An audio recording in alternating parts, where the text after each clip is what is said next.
Everyone, আপনারা সবাইকে কেমন আছেন? আশা করি আল্লাহর অশেষ রহমতে খুব ভালো আছেন। আমিও আলহামদুলিল্লাহ আপনাদের দয়ায় ভালো আছি। তো আজকের এই কুরবানির ঈদ স্পেশাল একটা রেসিপি। এই রেসিপিটা করার জন্য কয়েক ভাবি আমাকে ফোন করে বলছে, সেটা হলো মশলাদার চিটা পিঠা, মানে মশলা দিয়ে চিটা পিঠাটা বানানোর জন্য, যাতে কুরবানির ঈদে তারা এটা খেতে পারে। তো যাই হোক, ওনাদের কথায় আমি সবার জন্যই বানিয়ে নিলাম আজকের রেসিপিটা, মশলাদার চিটা পিঠা। তো মশলাদার চিটা পিঠা বানানোর জন্য প্রথমত লাগবে আমার চাল। তো এখানে আমি বাজারের কিনা চালের গুঁড়াটাই নিছি। এই মেজারিং কাপে 3 কাপ চাল নিছি আমি। তো এখন দিয়ে দিব একে একে আমি মশলাগুলি। তো মশলার মধ্যে প্রথমে লাগবে 1 চামচ আদা রসুন পেস্ট, মানে এখানে সব মশলা দিব আর কি। আমরা তো সাদাটা খাইছি, এখন মশলাদারটা খেয়ে দেখি না কেমন হয়। আর ঝাল তো যার যার টেস্ট অনুযায়ী দিবেন। এখানে আমি 1/2 চামচ দিলাম মরিচ গুঁড়া,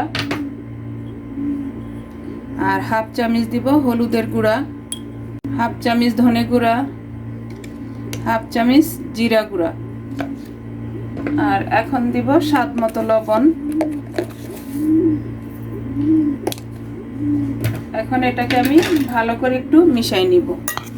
তো আমার প্রিয় ভাই বোনেরা, এই কুরবানির ঈদে কিন্তু গরুর মাংসের সাথে এই রেসিপিটা রাখতে পারেন, ইনশাআল্লাহ আশা করি নিরাশ হবেন না।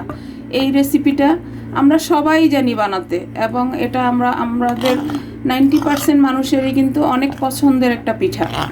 তো এখন আমি এই পিঠাটাতে কুসুম গরম পানি দিব, দিয়ে এটাকে মেখে নিব। এই যে আমি একটু কুসুম গরম করে নিছি পানিটাকে, এই যে এখন দিয়ে দিচ্ছি।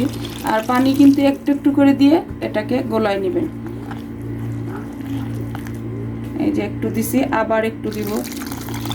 তো আজকের রেসিপিটা যদি প্লিজ আমার ভাই বোনেরা একটু আপনাদের ভালো লাগে, তাহলে আমার চ্যানেলটাকে সাবস্ক্রাইব করবেন, লাইক করবেন, শেয়ার করবেন এবং কমেন্টস করবেন প্লিজ আমার ভাই বোনেরা।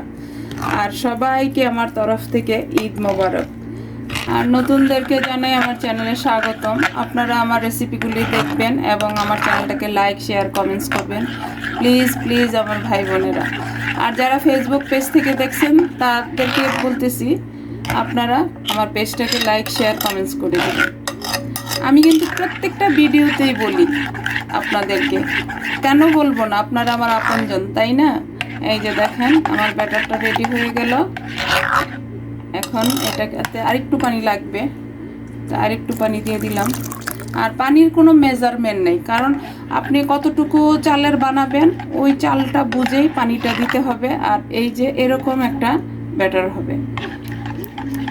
তো আমি আশা করি আমার এই চিটা পিঠার রেসিপিটা আপনারা ফলো করে একদম পারফেক্ট একটা চিটা পিঠা বানিয়ে নিতে পারবেন। তবে আমার আজকের চিটা পিঠাটা তো মশলাদার, এটা কিন্তু খেতে অনেক টেস্টি হয়। আমরা তো সাদাটাও খাইছি, সাদাটা তো আমার চ্যানেলে আছে, এবং এই মশলাদারটাও কিন্তু অনেক টেস্টি হয়। মশলাদারটা প্রত্যেকটা মশলার আলাদা আলাদা একটা টেস্ট আছে, সেটা তো আমরা সবাই জানি, তাই না? এই যে মশলাদার চিটা পিঠার ব্যাটারটা করা হয়ে গেল, এখন আমি চিটা পিঠাগুলি বানানো শুরু করব। তো আমার প্রিয় ভাই বোনেরা আমার সাথেই চলেন আপনারা। এই যে আমি এখন চুলায় চলে আসলাম। তো অলরেডি চুলায় একটা আমি তাওয়া বসাই দিছি, চুলাটাও জ্বালাই দিছি। চুলাটা এখন একদম লো ফ্লেমে আছে। এখন আমি এই যে এরকম একটা সসের বোতলে ব্যাটারটা ঢেলে নিব। এই যে ব্যাটারটা ঢেলে তারপর পিঠাগুলি বানানো শুরু করব। একটু তেল ব্রাশ করে দিব আমি তাওয়াটাতে। আমি জানি আমার চাইতে ভালো আপনারা এই চিটা পিঠা বানাতে পারেন, কিন্তু আমি আমার মতো করে দেখালাম। প্লিজ আপনারা এই রেসিপিটা ফলো করে এই মশলাদার চিটা পিঠাটা বানায় ঈদে সবার সাথে শেয়ার করতে পারেন। তো এখন শুরু করব আমি বানানো। বিসমিল্লাহির রহমানির রহিম। আর একেবারে ইজি ওয়েতে যেভাবে বানাতে পারেন সেটাই কিন্তু আমি সব সময় সেটাই শেয়ার করি। এই যে এখন একটু ঢেকে দিব। এই যে এখন ঢাকনাটা উঠাই নিলাম। দেখেন মাশাআল্লাহ দেখতে কত সুন্দর, আর মশলার যে একটা ফ্লেভার আসতেছে, মাশাআল্লাহ মাশাআল্লাহ। তো বাসায় না বানালে কিন্তু আমার ভাই বোনেরা পাবেন না। আর এই পিঠাটা কিন্তু একেবারে সফট হয়, বাজারের কিনা চাল দিয়েও কিন্তু এত সুন্দর একটা পিঠা আপনারা বানায় নিতে পারবেন। আমার রেসিপিটা ফলো করে অবশ্যই পারবেন এরকম একেবারে সফট একটা পিঠা বানায় নিতে, আর একেবারে ইজি ওয়েতে বানায় নিতে পারবেন। এই যে দেখেন মাশাল্লাহ আমার একটা মশলাদার চিটা পিঠা বানানো হয়ে গেল। দেখেন কত সফট, দেখেন। তো এখন আমি আপনাদের বোঝানোর সুবিধার্থে আমি আরেকটা পিঠা বানাই। আবার একটু তেল ব্রাশ করে দিব। আর এই সসের বোতল দিয়ে যদি বানান আপনারা, তখন যতবার বানাবেন অতবার এভাবে একটু ঝাঁকায় নেবেন। এই যে, তো এখন আমি বানানো আবার শুরু করব। দেখেন মাশাল্লাহ মাশাল্লাহ। তো প্লিজ আমার ভাই বোনেরা এই ঈদে আর এই চিটা পিঠার রেসিপিটা আপনারা রাখতে পারেন। তো এখন আবার ঢেকে দিব, ঢেকে আবার 1 মিনিটের মতো অপেক্ষা করব। 1 মিনিটেই কিন্তু পিঠাটা হয়ে যায়।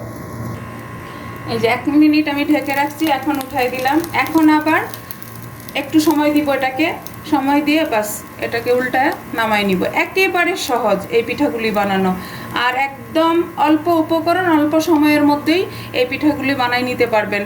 ইচ্ছা করলে আপনারা মেহমান বাসায় বসাই কিন্তু এই পিঠাগুলি বানায় তাদেরকে সার্ভ করতে পারবেন। এই যে এখন আমি উল্টাই দিব, দেখেন একেবারে সফট পিঠাগুলি।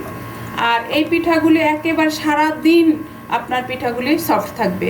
আর যদি ফ্রিজে রেখে খান, অনেকে তো অনেক বেশি বানায় তারপর ফ্রিজেও রাখে, ফ্রিজে রেখে খেলে বাইরে বের করে তারপর আপনারা একটু ওভেনে গরম করে নিলে আবার যেমন পিঠা ওই রকমই হয়ে যাবে। এই যে দেখেন দেখেন দেখেন মাশাল্লাহ মাশাল্লাহ। আর এই মশলার যে কত সুন্দর একটা সেন্ট আসতেছে সেটা কিন্তু আমার ভাই বোনেরা আপনারা পাচ্ছেন না, আমরাই পাচ্ছি। তো প্লিজ বাসায় বানান, বানায়া দেখেন। এই যে হয়ে গেল আমার এই যে আরেকটা পিঠা বানানো। তো এভাবে আমি সবগুলি মশলাদার চিটা পিঠা বানাই নেই, বানায় সার্ভ করে আপনাদের সাথে শেয়ার করতেছি যেই কুরবানির ঈদ স্পেশাল মশলাদার চিটা পিঠাটা কেমন হয়। এই যে দেখেন আমার প্রিয় ভাই বোনেরা, কুরবানির ঈদ স্পেশাল মশলাদার চিটা পিঠা আমার বানানো শেষ হয়ে গেল। সাথে আমি এই যে গরুর মাংস ভুনা দিয়ে দিলাম, যেহেতু আমরা কুরবানির ঈদে গরুর মাংস দিয়ে খাবো, তার জন্য আমি গরুর মাংস ভুনাটাও দিয়ে দিলাম সাথে। আর আমার প্রিয় নতুন রাঁধুনি যারা নতুন শ্বশুরবাড়িতে এই প্রথম ঈদ, তাদের উদ্দেশ্যে বলি, আপনারা যদি এই চিটা পিঠাটা বানায়া আপনারা সকালবেলার নাস্তা এটা দিতে পারেন, তাহলে সবাই আপনাকে মানে বউ হিসাবে যে কি একটা ভালোবাসা দিবে সেটা বানানোর পরেই বুঝতে পারবেন। তো প্লিজ আমার ভাই বোনেরা এবং নতুন রাঁধুনি নতুন প্রজন্মের যারা আছেন সবার উদ্দেশ্যে বলি, আপনারা এই কুরবানির ঈদে এই মশলাদার চিটা পিঠাটা রাখতে পারেন। আর আমার প্রিয় ভাবিরা যারা বলছেন তাদের উদ্দেশ্যে বলি, আপনাদের জন্য কিন্তু আমি এই ঈদের আগেই এই রেসিপিটা আপনাদের সাথে শেয়ার করলাম। তো প্লিজ আপনারা সবাই আমার সাথেই থাকবেন। তো এখন আমি দেখাই, এই যে চিটা পিঠা আমি আলাদাভাবে নিয়ে নিছি, দেখেন কত সফট, একেবারে সফট। এটা যে বাজারের কিনা চালের গুঁড়া দিয়ে বানানো বোঝাই যাচ্ছে না, দেখেন দেখেন। আর এটা বললামই তো সারা দিনেও এটা শক্ত হবে না, এটা একটা বক্সে ভরে রাখলে সারা দিন আপনারা এরকম সফটই থাকবে। এবং যে কেউ আসে না কেন, ঈদের দিন তো সারা দিনই গেস্ট থাকে, তাকে আপনারা দিতে পারবেন। আর যদি ফ্রিজে রাখেন তাহলে বের করে একটু ওভেনে গরম করে নিলেই আবার সেরকম একেবারে প্রথম বানানোর যেই সফটনেসটা সেটাই পাবেন। যাই হোক, আজকে আমার কুরবানির ঈদ স্পেশাল মশলাদার চিটা পিঠা বানানো শেষ হয়ে গেল। আজকে আমি আপনাদের কাছ থেকে বিদায় নিব, আবার নতুন কোনো রেসিপি নিয়ে আসব। আল্লাহ হাফেজ।